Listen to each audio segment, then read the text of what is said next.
Hey guys, how you doing? This is JT from JT Corn Rings, another episode of Corn Ring Talks. Today, I'm interviewing no other than Dylan Williams from East Tenn Corn Works. I want to show you his work. You got to see the beautiful corn rings that he created. So this is a perfect opportunity to do it now. I'll be back in 1 second. Let's show you some of the work of Dylan Williams.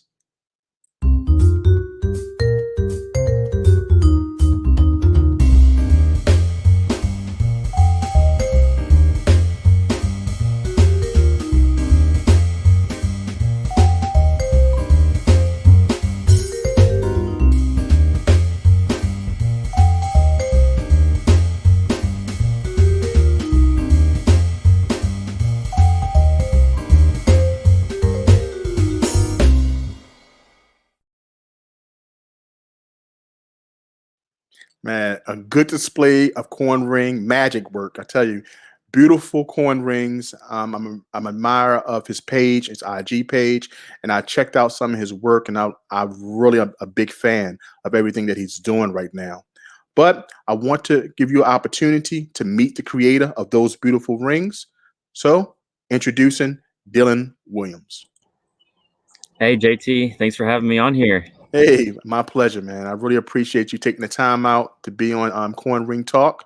Thank you so much. And I want to give an opportunity for the audience to understand what you do, where they can find you, and all that beautiful stuff. So, first question, what made you start punching holes and bending coins? Well, one simple word, it's YouTube. I had a little extra money that was just sitting there, and I was like, I really need to invest this in something, something that I can enjoy, something I can get out of, and something besides work, And I was on YouTube one day, and I found Skylar's page from Change You Can Wear, and it was in my recommended, and it was his video on how to make state quarter coin rings. And so I watched that, and I watched it about 20 times, just sitting there, and I was like, you know what, this is where this money is going to go. It's going to go right into this. And I've had no regret about investing that money in that whatsoever. That's what's up. I think that I talked to a lot of people that got into this craft, and everyone that I talked to, Scholar was their number one influencer. Yep. I had the opportunity to interview him, and that was pretty big for me. Did you happen to see that interview? I did get to watch it. Yeah. Awesome, man. That was it was good that he got to get on there too. Yeah, he's he's an awesome guy. Definitely inspired me a lot, and I know that he puts in a lot of work, a lot of videos of there that people can learn from. I know when I saw the videos, I jumped right into Harbor Freight and start buying away. So yeah, that's right. I'm definitely hope that he had some type of affiliate link to Harbor Freight, because he made a lot of people go there to start their corn ring journey. Oh, definitely. Most definitely. So the second question is, let's talk about your initial investment. Since we just talked about the tools, where some stores that we entered into this arena. What was your initial investment in corn ring creation? My initial investment is one that'll make many of us shiver now, and just instant fear. It's the Harbor Freight punch and die set. And that was tough because I didn't have any of the centering tools, so it was all by eye. That was my first thing, and then I went to King's Coin Ring page on Etsy, found some of the center punch cards, and those are really helpful for getting started. That's what I use for punching, and then for folding, I bought an Arbor press from Harbor Freight as well. They were a pretty big sponsor for a lot of us, I think. Yes. And I used that, and I got one of the quarter die from Jason's Works, because I messaged him, asked for some help in starting, and he directed me to the listing for that folding cone, and then or for the die, and then I got a folding cone from him as well. I started with just coin rings, and of course, I got a few rings on there with a mandrel, but I cheated a little bit. I bought a ring after about 3 rings. I was like, I can't do this. There's no way. Right. and I bought a torch as well. So I got I got the Harbor Freight punch and die set, the arbor press, folding die, and cone and ring stretcher all in about 2 weeks. I just straight in and was like, this should hold me for a while, and it did. I was very happy with it. And then that always left room for improvement and new tools and stuff. So what was that initial investment if you give it a dollar amount? For just one tool would be the Harbor Freight punch and die set. It was about $40, but for it all, I think was $200 to $300, something like that. And it's, you got to buy the high quality dies, whether it's from Legacy Coin Rings or Jason's Works, wherever you want to buy from. I've bought dies from all over and never had any problem with them. So probably $200 to $300, and then once you get into the bigger rings like Morgan dollars and half dollars, things like that, that starts to get up in the $400 to $500 range, and then you throw in a hydraulic press in there, and you're certainly up in the $500 to $600 for a good quality press. Yeah. I have a friend. If I'm from Fold Coin Rings, he has a hydraulic press. I forgot the name of it, but I know it's like $1,000. It's a beautiful press. I think it's 20-ton press. 20 tons, wow. Yeah, and he does everything with it, stamping. He does. So if you check him out from Fold Coin Rings on Instagram, I'll check him out. Does some excellent work. So as you stated before, you started off around $40, went to $300, and you start the journey and you move to $600. What was next? What was the biggest initial investment in coin ring so far? Well, I'd say definitely my biggest investment would be probably the lathe. The lathe definitely made it took me from just heads and tails coin rings to coin rings with inlays, spinners, and liners on the inside. Yes. It definitely made lining coin rings a lot easier because I do have a soldering torch, so I have tried to solder to make liners for them, but I just found that cutting down a coin and using it as a liner is a lot easier. And that wasn't really restricting me to just coin rings. That opened me up to Damascus, titanium Damascus. I just did superconductor. So a lot of the exotic materials and metals too. How did you learn it? Was it self-learned, or did you have someone there to teach you to use the lathe? It was self-teaching, and it was a long process, and I'm definitely still learning. Okay. I just picked up my lathe from Grizzly. I got it repaired. So I'm excited to get it back in business. But it was a lot of self-teaching and learning.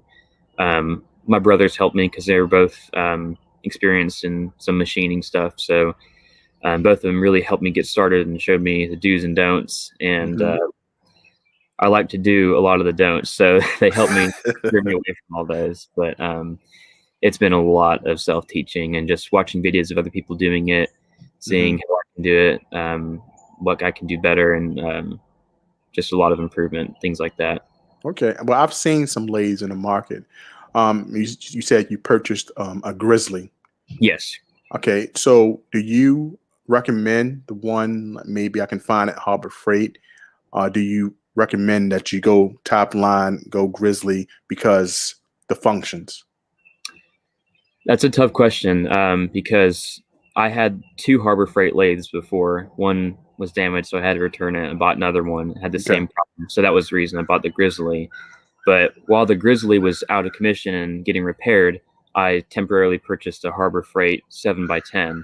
Okay. And it also has been functioning just about as well as my Grizzly did before I had to get it repaired. So it's really about what you're cutting. If you're doing spinners on Morgan dollars or even 1 ounce copper rounds, just doing inlays, I'd probably say just the Harbor Freight. But if you're cutting tough metals like stainless steel Damascus, I cut that on the Grizzly. If you're cutting stuff like that and Damascus, then I definitely recommend the Grizzly. Okay. It's about twice the value of the Harbor Freight lathes. At least when I bought mine, it was. But it's a good lathe. It's 7x14, plenty of space for any metal, and you can cut rod stock with it too, so you can cut just about anything. Oh wow. Okay, it's awesome. I mean, you're doing some excellent work. Guys, we're talking to Dylan Williams from East Tenn Corn Works. We'll be right back. Give you a couple seconds for our 10-second commercial. See you in a few, guys. Take pride in your stack and wear it. Johnson Toe is an American craftsman who could take your favorite coin design and create art that you'd be very proud to wear and something very special to share. JT Coin Rings, handcrafts, handmade jewelry, especially for you.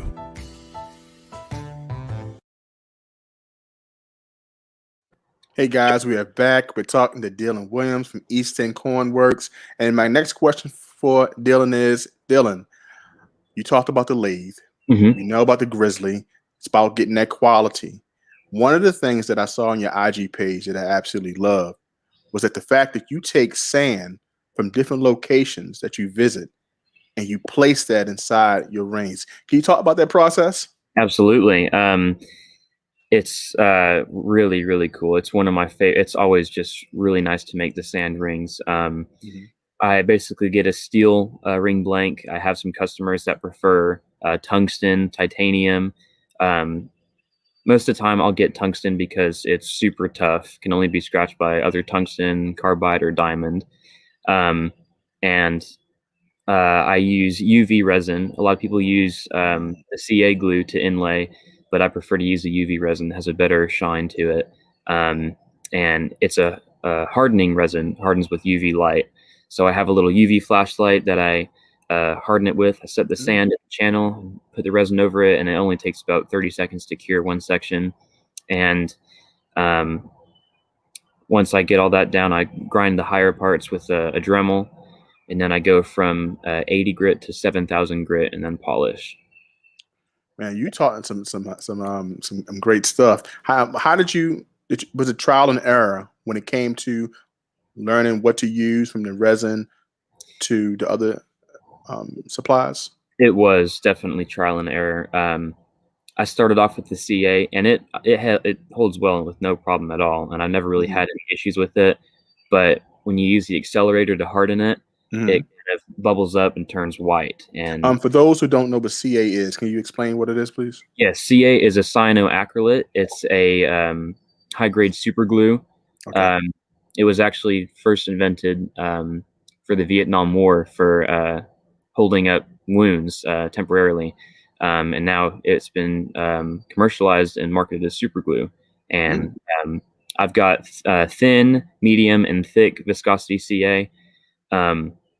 And I usually use most of the thin for the sand rings. But now I just stick with the UV resin. And at first it was like, which one has a better surface finish, which one is easier to sand through. And the UV resin, I think, is easier to sand through than the CA for sure. But also depends on the size of the sand too. And I didn't know how many different sizes of sand there were until I got into all these rings. So, but doing that process of what made you want to use destination sand? As was it a selling gimmick or something you thought the customers would really, get? It was, I really don't know. I couldn't tell you. I started off with a local sand, where in East Tennessee, a popular lake near us is Watauga Lake. Okay. And I started off with Watauga Lake sand, and it's really colorful and really pretty. And then I was like, you know what? People like this type of ring. I'm sure people would love sand from places they've either visited or live. And so now on my Etsy page, I offer Panama City, Hilton Head, and Myrtle Beach sand rings. And they do seem to be really popular. And I don't have a link on my YouTube page, but I do have a video on there of me doing the Panama City sand rings. And I mean, there's really no secret to making them. I show you the whole process, everything. And a few weeks ago, I did a sand ring for a lady. And I have people that do send me their sand. This particular woman, she went on a honeymoon to Portugal, to a black sand beach. And she was able to get some sand and she brought it back, and she was like, "Hey, can you put it in a ring?" And the answer to that is always yes. You know, I get super excited when I get custom orders because they're really sentimental and a way to Right. commemorate those types of things. And it was beautiful black with little yellow speckles in it. Wow. Had a really cool contrast, and even from the steel band, it had a really nice color. And she actually let me keep the rest of the sand. Wow. Now, Had the did you happen to take pictures? I did. I do have pictures, and I don't think I posted any, but I did indeed take a bunch of pictures of it. She got it in a thinner band. I do the thicker band and then the thin band style. That's awesome. That's awesome, man. Dylan, what is your top selling ring? My top selling ring would either be my Morgan Silver Dollar with an antique finish, or my Morgan Silver Dollar with a Canadian penny spinner. Mm, Those seem to be really popular for their price. Those ones, my regular Morgans are at $100, and my spinners are at $380, I think, right now. And those okay. seem to be pretty popular. But I'd say those are my top. My top three would be those two, and then my Silver Eagle, the 1 ounce. Personally, it's my favorite design on any coin. I think it should be on every U.S. coin. It's beautiful. And that one seems to be super, super popular too. Tell me this. As you know, as you may know, that the 1921 Morgan dollar and also the anniversary of the 1921 Peace dollar, they have commemorative coins that will be issued this year, June 1st to be Mhm. exact. Do you think that you'll get a couple orders? Do you think you would like to ring a couple of those? $85 is the asking price, I believe. Oh man, I think I would. I'd like to. I'd like to have a buyer for it first, but Right. I'd be happy to ring it because it's a beautiful design, and just to have something that's, um, just the commemorative part about it is beautiful. That I think that'd be amazing. Um, so I'd definitely like to have a buyer, but I'd be really interested in ringing one of those. Okay. So, Dylan, are you a coin collector, or were you introduced as to coins when you were younger? I wasn't introduced to coins when I was younger, actually, and I'm not necessarily a collector, Okay. but I'd love to educate myself on the coins. As you know, I sell at the little market festivals and events in my area, and when people ask me about a coin, I don't take comfort in being like, "Oh, that's a Morgan dollar. They're old." I Hmm. like to tell them they're from '78 to 1904. Once again in 1921. And I give them the history behind those. I give people the full history behind Walking Liberty half dollars, and I think that's a really important selling point is having It is. some knowledge to give them instead of just being like, I make this a ring and it's an old coin. Right. Um, and I do enjoy having that knowledge. I love history and I love learning, and so it's a good way to combine both with the craftsman touch to it. So I don't really collect. I just like to have that knowledge. Yeah. Question, Dylan. Um, how do you introduce coin rings to the public? Well, I have my Instagram page and I have my Etsy page. For Instagram, it's tough to me to get followers. I think I have 300 right now, which I'm very grateful for. I really, really am. It's just tougher for me to get reach. But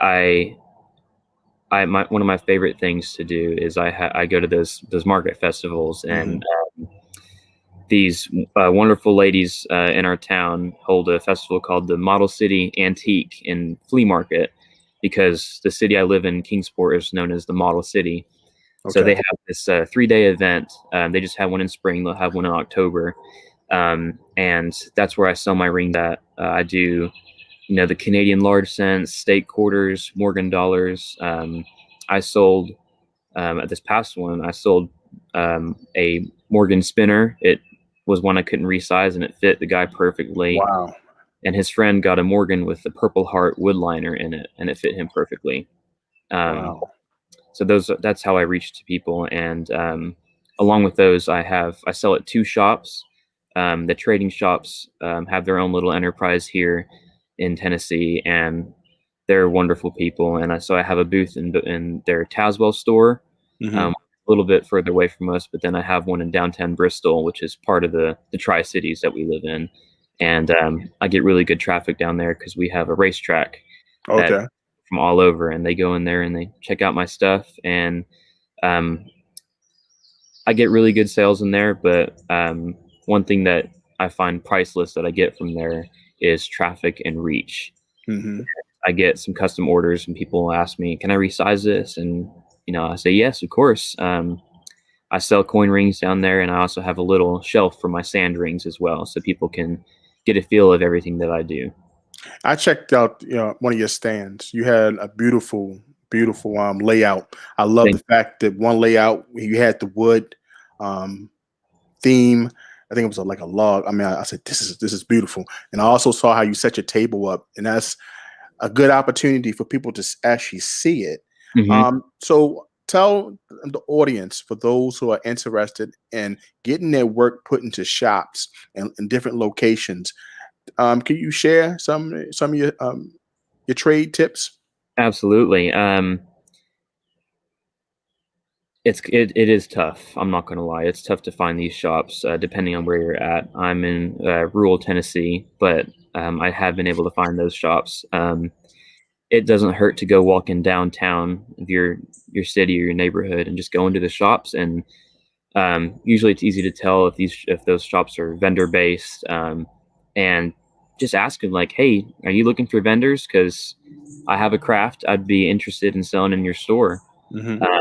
And they love that kind of stuff. They love people going in there and talking to them and saying, hey, I'm interested. um, and it also doesn't hurt to look around on Instagram or even Facebook for local stores, because a lot of them like to be on Facebook, and more recently they like to be on Instagram too. Hmm. And they'll say, hey, looking for vendors, here's a either online or physical application, come check it out, come check us out. um, and it's really really nice because it's just somewhere where you can take your rings, set them in there, and just wait for people to check them out and find your work. And um, it's that's priceless, I think. So, main tips: just go walking around. Just go walking around, find a shop that is vendor based. Even if they're not, just say, "Hey, um, I can set up a little tray or something next to your register, and you guys can take whatever percentage you'd like." Things like that. And Okay. even getting started just with like one store is crazy helpful, because even if you don't get money out of it, you get traffic. Traffic exposure, I Absolutely. mean, which is an awesome thing. I find that a couple of corn ring creators get stuck. And one reason I believe is because they don't do tips like you just shared. The second thing is that they really get stagnant on their internet hmm marketing. So it's a good opportunity that you just create it for yourself, because you do the fairs, you do the outside events, and also being in certain locations help increase your exposure. Yes. So thank you for sharing those tips. I think they're Mhm. useful. Do you make a number of rings for pre-orders or beforehand? I I don't. The only ones I make beforehand are for the shops, but I like to. I tried doing that before, and it just wasn't the same. I like having an order, having a purpose to make it, Okay. um, to make a ring. But there are some that I do like to make just for photos for Etsy listings, and just examples like these ones will be up on Etsy. They might be a little tough to see, but these are seated Liberty half dollars. Okay. These both are from 1858. Um, and though I don't really like to go that early, those will be Mhm. on Etsy. I'll probably sell those, I think, in the 250 range. Um, but those are ones that I've always wanted to make. Awesome. So they will be pre-made, for pre-orders, things like that. Yeah, but please post them after you done. I would definitely like to see them. I will. Um, and guys, we will definitely post Dylan Williams' Instagram below, so you can go check out his page and all. Um, Another question. So you told me your top selling ring. What is your dream creation? What coin would you love to make or round would you love to make into a corn ring? That's a good question. I'd say definitely these seed liberties are one I've always wanted to make. But my dream coin ring would be, I think, is one we all share, is a 1 ounce American Gold Eagle. Yeah. That design was by Augustus St. Gaudens, I believe. Yes. Started in 1906, 07. I'm not too sure about 06. that. If I'm Okay. not mistaken, I believe it's 06. 06. Okay. Yeah. And that design is just absolutely incredible. And it was the one that was won in the design contest. And I think just Liberty on the front with the rays behind her, and then it's just absolutely gorgeous. And that's one that I've always wanted to ring. And this year I've got a special going on for those. With the price of gold being so high, if the customer supplies the coin, I'll do it for just the value of scrap that I get out of that coin. Awesome. That's So a great deal. I think so. Just because I'm not really looking for the money. I'm just looking for the experience and the photos, and just I so badly want to make one. And then I could get the photos, put them on Etsy, and actually have a listing without being in the negative. That's right. That's true. And that's a good way to do it. A good partnership. Guys, take that tip for those corn ring creators out there. That was a good way to get some work done and still make out at the end. That's okay. true. Let's talk about those who influence you most in our arena and what you learn from them. First, like I said, was Skylar on the quality end, because I did have trouble starting with the reeded edge on a lot of coins. I had trouble deburring that without hitting the blade on the inside of the coin. Yeah. And so I watched all his videos probably 20 times, just getting that down, getting that trick down. And it's something I still struggle with often. So I kind of go back to my sanding drum and my Dremel for things like that, or the flex shaft. But he really has, all the good secrets for this big silver coins, or even just the walking liberties. And I've watched his 64 Kennedy video countless times, because I'll tell everyone this. I've told the group chat this before. That is my weakness. I hate 64 Kennedys. And I've watched the video over and over, and I've probably cranked out 3 or 4 that I'm actually happy with, and sent a bunch to the melting box. But just sitting at the bench, folding it, pressing play on the video, writing it down, or just keeping it memorized and then folding it again. Going through his videos really helped me. But on the marketing end and for just the batch orders, I'd say definitely Jamie from Midnight Joe. Yes. Yeah. Because as we know, she's not just coin rings. She does spoons, coin earrings, spoon earrings, forks. Yes. She does everything, and she's amazing with all of her work. Her quality of work is just impeccable, and she gets a ton of orders, and I see why. She's got excellent photos. She's hardworking, and her marketing is just insane. So she is definitely a big influencer for me, and I think she is for a lot of people, and I hope she is for a lot of people, because it's amazing. Yeah, I gotta say, but matter of fact, I don't want this to go unturned. I gotta share something from Midnight Joe. So we're gonna take a break. Once again, guys, we are talking to Dylan Williams from East Tenn Cornworks, and we'll be right back. We're gonna share something from our friend Midnight Joe. Here's Jamie. Hi, I'm Jamie. I'm the face behind Midnight Joe. I got started making coin rings when a friend from out of town was visiting, and she wanted to make a coin ring for her boyfriend. I eventually built that into a full-time business, and that's what I do now. My main tips for creating a successful business are: do the work. It will take way more than you can imagine. Be persistent. Be patient. It will take much longer than you can imagine. And never stop learning. And that's it.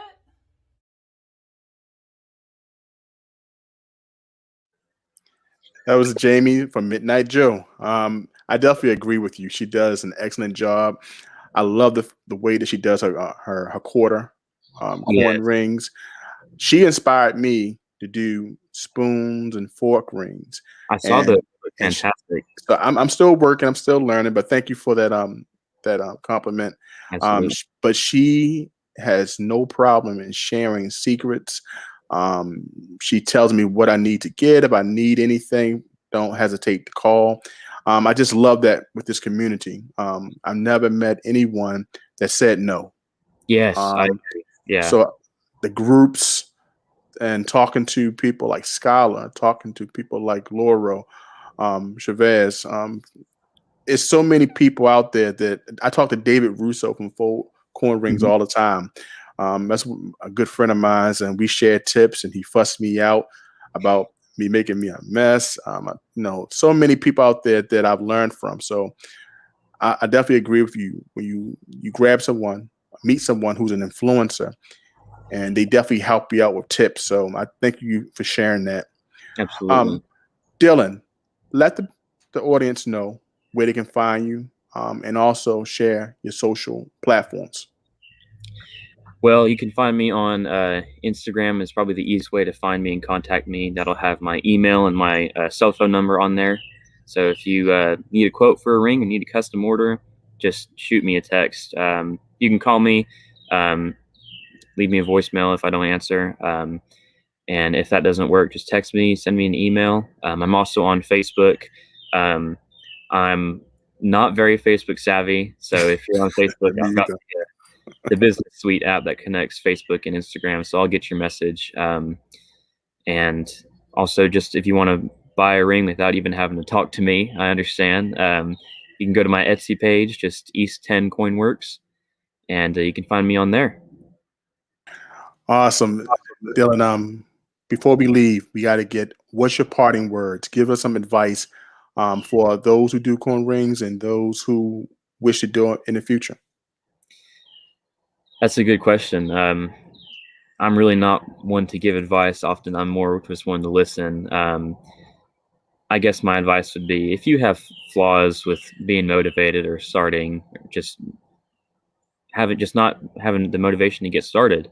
That's okay as long as you don't let that from keeping you from starting at all.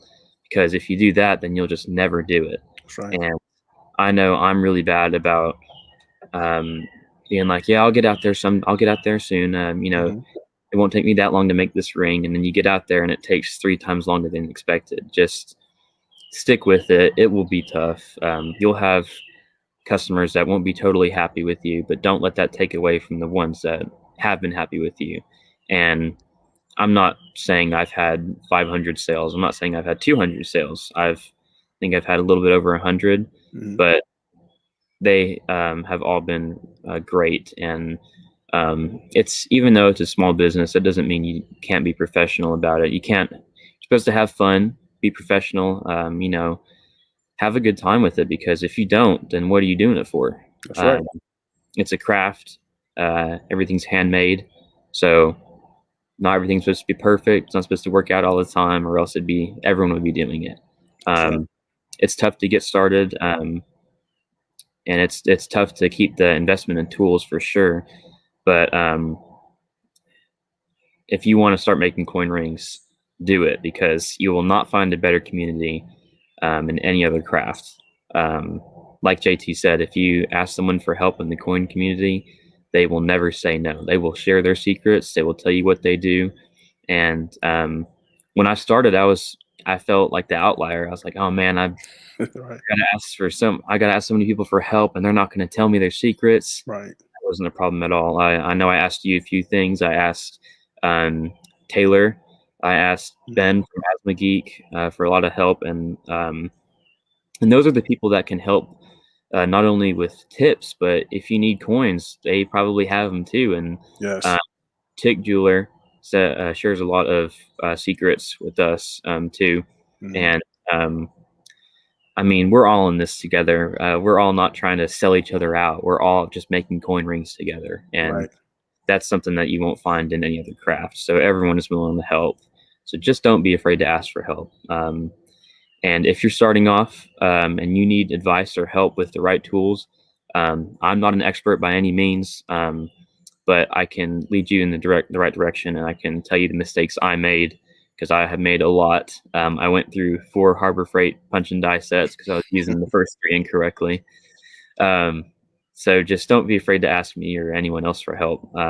Even if you have to shoot me a text, I'm always here. And I know that Skylar is the same way. Yeah. He had his phone number up for a while, so I just call him and be like, "Hey, what number tip on your torch are you using? What kind of solder are you using?" Just don't be afraid to ask for help, because if you don't ask, you're not getting anywhere, and that'll get you burnt out because you'll be getting really frustrated. Sure. So just ask for help and support those around you. Like their pictures. Even that's just doing that puts a smile on my face. I'm sure it helps a lot of people too. Helps me. Yeah, and just comment on their pictures, say nice ring, or just whenever I see one that I like or something that I think it would be really cool for me to do, I just save it in my Instagram bookmarks and check it out later and say, that's a good idea. I'll have to try something like that. And so, like I said, if you need help with coin rings or even inlays or titanium Damascus, cutting hard materials, just send me a message. There's some other people that do the same stuff with metals and things like that, but there are a ton of people that do coin rings, and they will all be very willing to help you. So we're all here. We're not going to make fun of you for asking for help. I knew that I felt that way, Right. and never experienced that. So just ask for help and don't stop buying tools. Some people will tell you, well, just wait for a little bit, wait till you have the money. I didn't, and that's kind of where I am now. But just don't stop buying, just because you're just continuing your investment and building your stock. So just don't stop buying tools, don't stop buying coins, don't stay with quarter rings, and don't stay with silver dollars. Branch out, do foreign coins. Just see what you can dip your feet in. Just check it out and dive straight in. It's a good craft, and it's a good time, and people love this stuff. And one thing I like to think whenever I'm making coin rings is, would I buy this? And that's a great thing for quality control. Is one thing I think a lot is, I'll make a ring, and if I don't think if I would buy it or if I would be proud to wear it, then it's going to be melted and getting restarted. But quality control is a big thing in this, because it is handmade. So you do want to make sure that it has the handmade aspect, but isn't totally ugly. So if you ever need help with that, like I said, ask me or JT. We'd be more than willing to help. That was awesome, man. And thank you for sharing the input, because the tools and the advice that you get from people in the community will definitely help you get through the sticking point or that moment of doubt. So Yeah. I appreciate you sharing that. Dylan, thank you so much, my friend. I really thank you so much for taking the time out, your busy schedule, to accommodate us here at JT Corn Rings and do the corn ring talk. I hope this won't be your last time. I hope not too. It was a good time. I enjoyed being on here with you, JT. And please post those new pictures, those seated liberties. I'd love to see them. Guys, I will share Dylan's Instagram and his Etsy page so you can check out his work and go purchase a coin ring. So guys, Dylan, thank you so much. I appreciate it. I'll talk to you soon, okay? Talk to you soon, JT. Thank you for having me on here. No problem, my friend. All right, guys, we're going to share the Etsy page and the Instagram, and I'll be right back.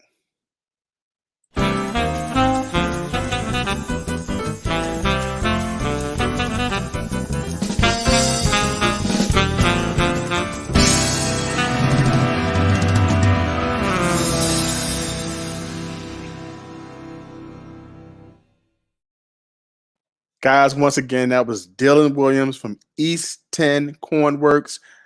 Awesome interview. He shared some jewels. I hope you took notes, but if you didn't, rewind the video and check it out later. Guys, this is another episode of Corn Ring Talk. I'm JT from JT Corn Rings. Guys, I really appreciate you taking the time out to be with me today. Please make sure that you like, comment below, subscribe, and make sure you hit that notification bell so you can check our next episode of Corn Ring Talk. Take care, and remember, create something daily. And now, folks, it's time to say goodnight. We sincerely appreciate your patronage and hope we've succeeded in bringing you an enjoyable evening of entertainment. Please drive home carefully and come back again soon. Good night.